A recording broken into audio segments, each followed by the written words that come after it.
இந்த நாடு இவ்வளவு ஏழ்மை வறுமையில் சிக்கி திளைப்பதற்கு காரணம் பொறுப்பேற்க வேண்டியது காங்கிரஸ். நீங்க எதிர்க்கிற நீட்டை கொண்டு வந்தவன் காங்கிரஸ். நீங்க எதிர்க்கிற ஜிஎஸ்டி, என்ஐஏ, என்ஆர்சி எல்லாத்தையும் கொண்டு வந்தது யார் சொல்லுங்க? கொண்டு வந்தது யார் தம்பி? கண்ணு முன்னாடி என் இனத்தில் என் இன மக்களை 1,76,000 மக்களை கொன்று குவித்தவன் காங்கிரஸ். அமைதிப்படைங்கிற பெயர்ல அநியாயப்படை அனுப்பி peace keeping force, peace people killing force அனுப்பிய மக்களை 26,16 மக்களை கொண்டு குவித்தது காங்கிரஸ். அதனுடைய ஆட்சி, அதனுடைய தலைவர், அதனுடைய ராணுவம். இதெல்லாம் நீங்க பேச மாட்டேங்கிறீங்க. கச்சத்தீவை தாந்தோன்னித்தனமா எடுத்து கொடுத்தது காங்கிரஸ். காவிரி நதியில் 400 டிஎம்சி எனக்கு வந்துகிட்டு இருந்ததா இல்ல? கேள்விக்கு பதில். நிறுத்தினது யாரு? ஐயா கருணாநிதி தொடுத்த வழக்கை திரும்ப பெறுங்கன்னு சொன்னி இந்திரா காந்தி அந்த வழக்கை திரும்ப பெற வச்சா இவர் பதவி கலைச்சு விட்டுருவாங்களோன்ட்டு பாய்ந்துகிட்டு வழக்கு திரும்ப பெற்றார். அன்னைக்கு பறிபோனது என் உரிமை. எதெல்லாம் காங்கிரஸ் நீங்க அப்படி காங்கிரஸ் பிஜேபி மதவாதம், காங்கிரஸ் மிதவாதமா? RSS பிஜேபி பாபர் மசூதியை இடிப்பான், காங்கிரஸ் இடிக்க அனுமதிப்பான். இடிக்கும் போது ஆட்சி யாருது? நரசிம்மராவ். யார் ஆட்சி? காங்கிரஸ். பாபர் மசூதிக்கு அடிக்கல் நாட்டினார் மோடி. கங்க்ராச்சுலேஷன் பண்ணது ராகுல் காந்தி. ஆமாவா இல்லையா? எதுல நீ மாறுபடுற தம்பி? அவன் sound Hindutva, we are all Hindus. இவன் S we are all Hindus. அவன் சாப்பிட்டு இந்துத்துவா. என்ன வேறுபாடு? அவன் ஓங்கி கழுத்தை வெட்டி துண்டாக்குவான், இடுப்புல குத்தி குத்தி கொள்ளுவான், 2 பேரும் கொள்ளுவான். அப்புறம் காங்கிரஸ் எந்த வழியில ஆட்சி எப்போதுல இருந்தது? சகிக்க முடியாத ஊழல். ஒத்துக்கிறீங்களா இல்லையா? அப்புறம் எதுல காங்கிரஸ் இந்திய வலுக்கட்டாயமாக திணித்ததைவன் காங்கிரஸ். என் மொத்த உரிமையும் பறித்ததவன் அவன் தான். கல்வி மாநில பட்டியலிருந்து பொதுப்பட்டியல் கொண்டு போனது யாரு சொல்லுங்க தம்பி? இந்த கொடிய திட்டங்கள் உள்ளது அணுவுல கொண்டாந்து வச்சது யாரு? ராகுல் காந்தி அப்பாவா இல்லையா? ஏதாவது பேசக்கூடாது. காங்கிரஸ் பொது எதிரினா அவன் என்ன எதிரி? எந்த இடத்துல அதிமுகவை நீங்க புனிதப்படுத்துறீங்க? ஊழல்னா அதிமுக ஊழல் இல்லையா? அதிமுகவின் தலைவி ஊழல் குற்றச்சாட்டு சிறையில் இருந்தது, அதை மறந்துடுவீங்களா? தனிப்பட்ட விருப்பு வெறுப்புக்கு சண்டை போடுறது, கீழான வார்த்தைகளை, கண்ணியமற்ற பண்பாடற்ற வார்த்தைகளை பதிவு செய்வது, எங்கோ ஒரு ஓரத்தில் நீங்க போடுற பதிவுக்கு நானும் நம் இனமும் நம் தலைவன் பிரபாகரனும் தலைவனார் என்பதை நீங்க புரிஞ்சுக்கணும். பிரபாகரன் தலைவனா ஏற்று வேலை செய்யற ஒருத்தன் கண்ணியமற்ற வார்த்தைகளை வலைத்தளங்களில் பதிவு செய்ய மாட்டான். நீ நல்லா கவனிச்சு பதிவு செய்யாத. என்னை கேவலமா பேசுறான்னு வச்சுக்க. பாரு, ஒரு சென் கதை சொல்றேன். ஒரு சென் துறவி, அவனுக்கு கோபமே வராது. இவனை எப்படியாவது கோபப்படுத்திடணும் ஒருத்தன் வர்றான். அவனை திட்டான். நீ எல்லாம் ஒரு மனுஷனாடா, நீ எல்லாம் முட்டா பையன், நீ அறிவு கட்டவன், அது கேவலமா திட்டான். அவர் சிரிச்சுக்கிட்டே இருக்குது. நான் இவ்வளவு கேவலமா திட்ட உனக்கு கோபமே வரலையே, நீ என்ன மடையனா, உன் மரமண்டையா, உனக்கு சூடு சொன்ன ஒண்ணு இல்லையா? அவனுக்கு அப்படியே நாக்கு வறண்டது. திட்டி திட்டி கொஞ்சம் தண்ணியை கொடுத்து குடிங்க. குடிச்சோன்னு இவ்வளவு திட்டு உங்களுக்கு கோபமே வரலையே. ஏன்? ஒருத்தர் ஒரு பொருளை கொடுக்கிறாரு, அதை வாங்கினா தானது என்னது? நான் வாங்கவே இல்லையே.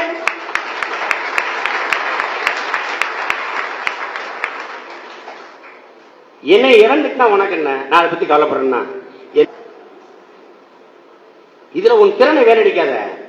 நீ ஒரு போராளி. உங்கள் விமர்சனங்களுக்கு நன்றி எழுதுங்க. நீங்க என்ன நினைச்சிட்டு இருக்கீங்க? நீங்க எல்லாம் என்ன நினைக்கிறீங்களா? எப்பவாவது நான் பேசினா அதாவது நினைக்கிறீங்க. ஆனால் என்னை திட்டுகிறவன் என்னைக்காவது என்னை நினைக்காம இருக்கானா? உங்களை விட என் மேல அதிகமா பற்று கொண்டிருக்கான் அவன் தான். ஒவ்வொரு நொடியும் அவன் என்ன நினைச்சிருக்கான்.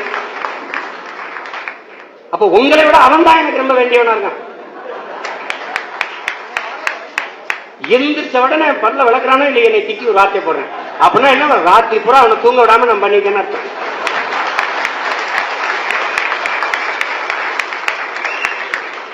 படுத்து போகும்போது திட்டிட்டு படுக்கிறான் அப்படின்னா என்ன அர்த்தம்? பகல் பூரா அவன் என்னையே நினைச்சிட்டு இருக்கான்னு அர்த்தம். அவன் தான் நாம் தமிழர் கட்சி, உண்மையான நாம் தமிழர் கட்சி. அதை பொருள்படுத்தக்கூடாது. ஓயாம இதை பேசிக்க கூடாது. அண்ணன் வெளியிலிருந்து வந்து நம்மகிட்ட சொல்லுகிறவர்கள் எல்லாம் இதை ஒரு மிகப்பெரிய குறையாக இருக்கிறார். அவர் பேசுறாரு, உயிரை கொடுத்து பேசுறாரு, எல்லாம் சரியா இருக்கு. ஆனா அவர் பிள்ளைகள் எழுதுற எழுத்து ரொம்ப அசிங்கமா இருக்குங்கிற. அப்படி செய்யாதீங்க, அப்படி செய்யாதீங்க. நீங்க எனக்கு கூட இருந்து உழைக்கிறீங்களோ இல்லையோ, என் உழைப்பை நாசமாக்கிறாதீங்க. அந்த உரிமை உங்களுக்கு யாருக்கும் இல்லை. என் நம்பிக்கைக்கு, என் கனவுக்கு துணை நிற்கிறீர்களோ இல்லையோ, எனக்கு தொல்லையாக துயரமாக நின்றாதீங்க. எனக்கு படிக்கலாக இல்லை என்றாலும் தடைக்கலாக நின்றாதீங்க. அது பெரிய துரோகம், அது பெரிய துரோகம். அது இதுதான் நம்மளுடைய தப்பம்.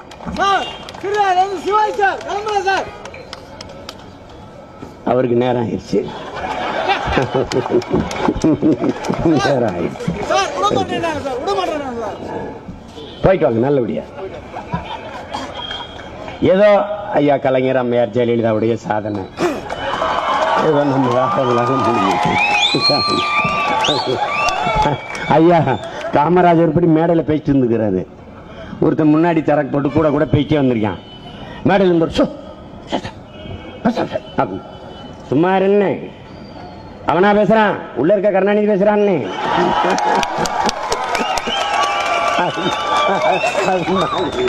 அது மாதிரி அவரா பேசுறாரு, உள்ள இருக்க அம்மையாவும் அம்மையாரும் ஐயாவும் பேசுறாங்க. பேசிட்டு இதெல்லாம் விட கொடுமை இருக்கு. தேர்தலில் அலங்காநல்லூர்ல ஓட்டு கேட்டுக்கிட்டு இருக்கேன், வாக்கு ஒருத்தன் எந்திரிச்சிட்டான், கேள்வியா கேட்கிறான். அது என்ன நீ பண்ணல, இதே நீ கேட்கலாம். ஏய், இந்த கேள்வியில என்கிட்ட கேட்கிறேன், நானே ஒரு பிச்சைக்கார பையன், நீ என்கிட்ட வந்து கேட்டுக்கிட்டு இருக்கியா? நீ என்ன, நானும் உன்னோட ஆள் தாங்க. நீ இந்த கேள்வியை ஜெயலலிதா, கருணாநிதி, ஸ்டாலின் கேட்கல அப்படின்னு. நீ தானே வந்திருக்க, அவன் வரலையே. அவனுக்கு பிரச்சனை நான் வந்ததுதான் பிரச்சனை. சிக்கனாண்டா சீமான்னு அடிக்கிறான். அதான் நமக்கு கிடைத்த அடிமைகள் சிறப்பானவர்கள் மாதிரி வச்சு அடிக்கிறான். அங்க இன்னொரு ஊர்ல திருநெல்வேலியில வாக்கு எடுக்கிட்டு உச்சி வெயில் கொளுத்திக்கிட்டு இருக்கு. எல்லாம் மரத்து நிழல்ல மக்கள் கூட்டமா நின்று ஆண்களும் பெண்களும் கேட்டுக்கிட்டு இருக்காங்க. வேகமா சைக்கிள் வந்த ஒருத்தன் டப்புன்னு சைக்கிள் விட்டு ஓடி, சீமா நீ பாட்டு இதுக்கு என்னன்னு சொல்லிட்டு அப்புறம் பேசு. நான் என்னன்னு பயந்துட்டேன். இங்க வேறு குவார்டர் 100 ரூபா தான், 105 ரூபாய். அது என்னன்னு வந்து கேட்டுட்டு வந்து பேசு. ஏது அவனுக்கு பிரச்சனை, 100 ரூபாய்க்கு வித்தது 105 ரூபாய்க்கு வித்துட்டான். அது கடை முதலாளிகிட்டா கேட்கணும் ஜெயலலிதா. நானும் ஒரு பரதேசி, என்கிட்ட வந்து எங்க கேட்கிறேன்னா அவன் பதிலே, அவன் பிரச்சனை அவனுக்கு.